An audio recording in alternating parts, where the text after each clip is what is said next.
This video will go through preparing an IV mini bag or piggyback infusion to administer to your patient. So first we would want to make sure that we check the MAR. Checking the MAR is really important, either if it's on a paper copy or in EPR. When we check the MD orders, the problem with that is we don't know when the next dose is due. When we look at the MAR, we can see when the last dose was given and when the next dose was given. Okay, so really important to use your MAR for checking your orders. So looking at my orders, I can see I have vancomycin ordered for Porcio Parsons. Okay, so I'm going to review the order. I'm also going to take the PDM binder. Sometimes this will be online, sometimes it'll be a binder in your clinical setting. So it's important that you find the PDM, which is the Parenteral Drug Manual. So it is basically a recipe book for your medications. So how to mix your medications and specific information such as how fast to run it, if you can give it as a nurse, maybe it's limited to specialty areas, and it'll also give you some alerts as well. So I'm going to review vancomycin, and first thing I want to check as well is, am I authorized to give this as a student nurse? And I can see, yes, I can. It can be administered by a nurse in any clinical area. If I was not allowed to give it, I would have to go back to my team, healthcare team, and let them know that I'm not authorized to give this, and we would find someone who could give the medication. I can also look at the classification of what kind of medication it is, and hopefully I've done some research or know about my patient that I know why they're on this medication. If I don't know why, I should probably find out why. This is an antibiotic. I know my patient has an infection, so it is appropriate for my patient. The other thing I want to look at as well is the dosage of the medication that's ordered. So I see I have 500 milligrams of vancomycin, and I'm going to check to make sure that this falls within the usual dosage. So for vancomycin, it's body weight calculated, so I would do the calculation to make sure it's appropriate for my patient. Sometimes PDMs will give you a range, and it's very easy to see if you're within that range.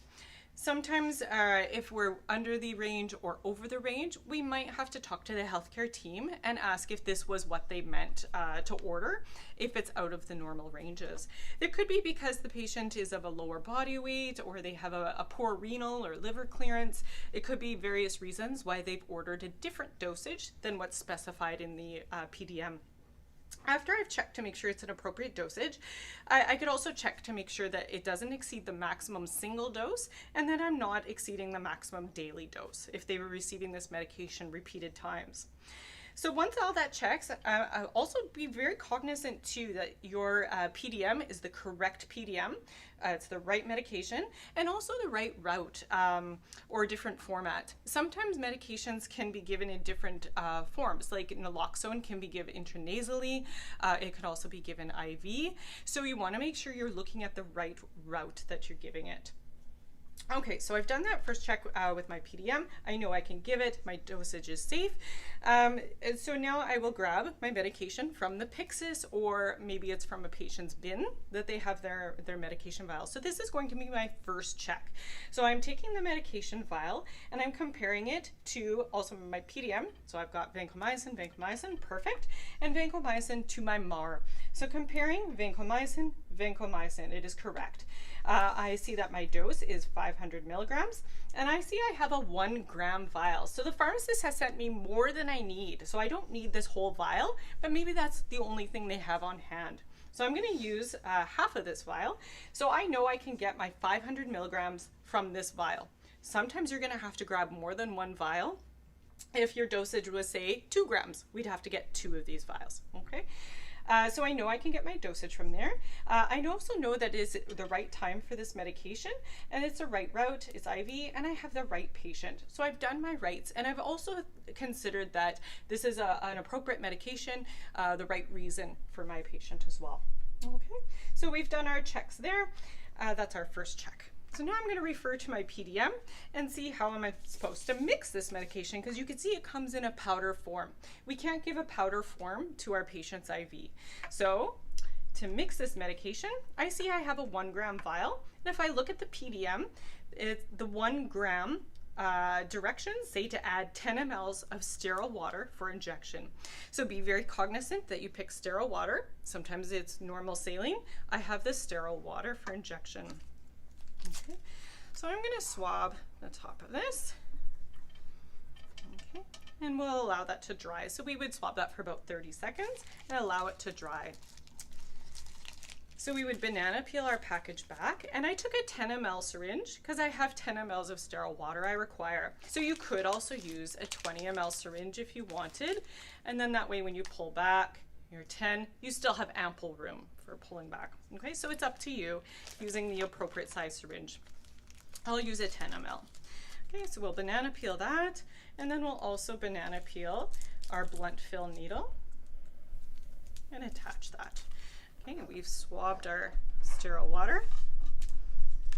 Okay, and we're adding 10 ml, so I'm going to pull back 10 mLs, and I'm going to inject that into the vial there. Okay, and I'm going to create some pressure in the vial, and I'm going to put in that air. And if you feel too much pressure, don't push it, because sometimes the caps can come off. That's fine. Don't put all the air in. That's okay. Stop yourself short. So you can see I stopped myself short of putting all the air in because I felt a lot of pressure there. Flip it upside down there, and you can see that the end of my needle is inside the fluid. So when I pull back, okay, and in fact it's filling by itself because there's so much pressure, the needle is within the fluid, so it's pulling back fluid. Okay, so now it's kind of stopped because the pressure is equalized, so I can put in that last little bit of air there, okay, and let it either flow back like that or pull it back. Okay, like that. Okay, so I pulled a little bit extra because I see I have some bubbles here. Now, if you needed to, you could grab another sterile water, and like if you needed 20 mLs of sterile water, you would grab 2. If for some reason this one didn't have sufficient amount, or maybe it sprayed all over the place and you didn't have enough now, you could just grab another one, right? Okay, and then we'll just make sure that we cap this scoop and swoop, okay, like that. And then we can tap those bubbles out. We want exactly 10 mLs of our diluent to reconstitute our medication. Okay, so I tapped out the bubbles and then I squeezed it right to the 10 ml line. Okay, all right, so now we have our medication here, and we're gonna swab the top of our medication. Now, this alcohol swab is probably dry. It could be contaminated as well because I put it down on the table, so I'll grab a new one. We're going to swab that top, 30 seconds, dry for 15.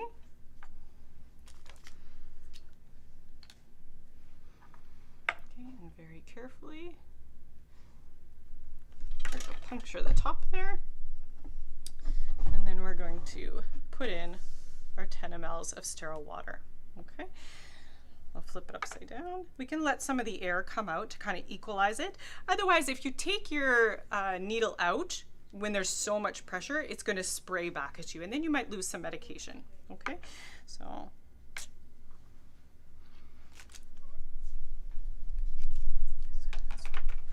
okay, and then I'm just going to swirl that gently, okay, until it's all dissolved. Okay. Some medications like piptazo will take a while to dissolve, and you just keep rotating it gently. Now, the other thing we need to do is we know that we don't need the full vial, so we're going to have to do a calculation to figure out how much we need to pull to get our appropriate dosage. This one is an easy calculation. I'm looking at the final concentration of this medication. Now that I've mixed it with sterile water, the concentration is 100 milligrams per 1 ml. Okay, so if I need 500 milligrams, I can do that calculation and use scrap paper if you need to. I know I need 5 mLs to create my 500 milligrams, okay? If I was giving 1 gram, I would pull the full dosage out. Okay, if I was giving 250 milligrams, 2.5 mLs. Okay, so you'll have to do a calculation there. Okay, so now I'm gonna swab the top there. And I could keep using the same syringe because I can get my 5 ml dosage from here, or I could switch to a smaller syringe like a 5 ml syringe if you wanted to, but since I've already started using this one and I haven't contaminated it, I'm going to continue using this one. So we're going to put air into our vial, so I have my 5 mLs of air. Okay. I've swabbed my top for 30 seconds, dry for 15. And I'm going to inject the air in. Again, if you feel too much pressure, don't force it. Flip it upside down. I'm going to pull my dosage out. Okay, and I can pull a little bit extra and squeeze the excess out. There we go. Okay. Tap out those bubbles. Really important to get rid of the bubbles, because if there's extra bubbles in there, they're taking up the room that your medication should be going in, right? You end up underdosing your patient. Okay, so we'll squeeze right to the 5 ml marker there. There we go, so 500 milligrams. Okay, and that's my dosage I have in a syringe. Now I need to put it into a mini bag, however. So now I'm going to look at the directions and to see what size mini bag. So I can see IV intermittent, it says in D5W or normal saline, so I could pick either of those solutions, and I might have a certain reason why I pick one over the other. If my patient's sodium level is really high and I don't want to give them any more sodium, I might want to pick a dextrose solution. On the other hand, if my patient is diabetic, they're struggling with high blood sugars, maybe I don't want to give them more dextrose. I'll pick a normal saline. So it really is up to you, and you'll use your nursing discretion as to which mini bag you want to use. Okay. Now for the volume, our PDM will tell us. Vancomycin is a bit of a tricky one. It's actually got 2 administration tables, one for a dialysis if they're fluid restricted, and one if they're not fluid restricted. We're going to say our patient is not fluid restricted, so we're going to follow the first diagram there, or the first table. So looking at my table, I can see the ordered dose is 500 milligrams. That matches my physician order. And then I need the diluent of 100 ml. So that's perfect. I have 100 ml of normal saline, or I could use D5W. It also tells me how fast I need to run it. So following that line over, 30 minutes. I have to infuse this over 30 minutes. Okay. So this would actually be a really good time for us to do our second check. Before we put this medication into the mini bag, we're going to check. Once this medication goes into the mini bag and I realize I made a mistake, I'd have to start all over, because once that medication is in the mini bag, I can't draw it back out. Okay, I'd have to start all over from the very beginning. So second check is really important. So we'll grab our orders again, and we'll grab our vial again, and we're going to compare vancomycin, that is correct. For Porcio Parsons, that is correct patient. And I have 500 milligrams, and it is due now, and it's given IV. I'm also going to check with my PDM that I made this correctly. Okay, so I had a 1 gram vial. I added 10 mLs of sterile water, which gave me 100 milligrams per ml.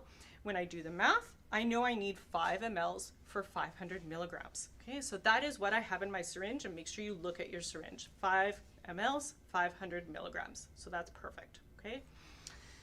And I will just double check. I need 100 mLs of normal saline. That's what I have here. Okay. And I think I'm ready to instill that medication into the mini bag. I've done my second check. So we will grab a new swab, and we're going to swab the end of the mini bag here, the injection port. Okay. And what works out really well is if you hang it over the edge of the table. Okay. You're going to take that off. I'm just going to inject that into the bag there. Okay. And we'll put that into the sharps container, and then we would mix that. So you could also do your medication label at the same time that you do your second check. Sometimes it's really good to write it out, and that helps you to double check it as well. So I have my vancomycin. My dosage is 500 milligrams. The diluent is 100 mLs. Now the concentration per ml is not super important for a mini bag. If we follow our directions in the PDM as per listed, we have mixed a safe dosage, okay? We have mixed a safe way to infuse this. So we don't have to worry about maximum concentration if we've mixed it as per PDM, okay? So you can strike out the concentration per ml, and you can actually put the total volume in your mini bag. So there's 105 mLs in this mini bag now, because I have 100 plus my medication was 5 mLs. Some sites as well will factor in overfill, so you might want to factor in the overfill as well if you wanted into the mini bag. Okay, date and time it, and I'm going to attach that to my mini bag. Okay. I also wrote a little note to myself here that says 30 minutes, so I'm going to infuse this over 30 minutes. You can also put your patient's initials okay, or maybe even their room number. Okay. So then your next step would be to take your MAR and also your medication and head to the bedside. One more thing we want to check before we go to the bedside, we want to make sure that this medication is compatible with what is running in our IV solution. So I can see this patient has normal saline running, and I would also just want to double check, is that running at the same rate as my orders? So we'll verify that, and as well, is it compatible together? So is vancomycin compatible with normal saline? My PDM says yes, it is. So we have no problems with incompatibility. The other thing I might want to check before going to the bedside as well is some of the potential hazards. This is going to be great for patient education, so I can let my patient know what to watch out for. Okay. So lastly, I'll finish up with a third check here. So hand hygiene. I've come to my patient's room. I've checked their IV, that it's running at the correct rate. I'm also going to take a look at their IV site as well to make sure that it looks okay. It's not swollen, it's not bruised, it's not painful, it's not leaking. Any signs that it might have gone interstitial, okay, or that it's not a good IV. It seems to be running fine. I'm not getting any downward occlusion alarms, so it seems to be running just fine. And also my patient says that it's not painful at all.